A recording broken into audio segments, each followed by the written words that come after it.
Bilmirəm bu cür videolar sizin xoşunuza gəlir ya yox. Tam burada 60 manatlıq bazarlıq eləmişəm. Evdə təmizlik vasitələri bitmişdi. İmkanım çatdığı qədər ala bildim. Biz dəhşət çox slip işlədirik, sabun işlədirik. Yəni siz mənim pinti kimi tanısanız da, amma əslində elə deyil. Tez-tez dəyişirəm, əskidir, nə bilim, salfetkadır, filandır, belə-belə. Və yeni çıxan özüm üçün sprey də aldım. O ilk dəfə idi görürdüm. Ən azından haz qabılda yox idi. Paltar sabun da aldım. Hamısını bazardan aldıqlarımın hamısını endirimlə aldım.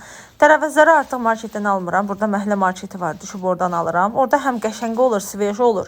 Həm də qiyməti məncə elə də eyni şeydir demək olar ki. Məsələn, bu banka qatığa 2 manat pul verdim. Amma ən azından daha dadlı olur, daha ləzzətli olur. Ət isə burada 24 manatlıq deyəsən ətdir, 22 kilosa 22 manatdır. Yəni əti alırsan, orada sonra çəkdirirsən. Belə.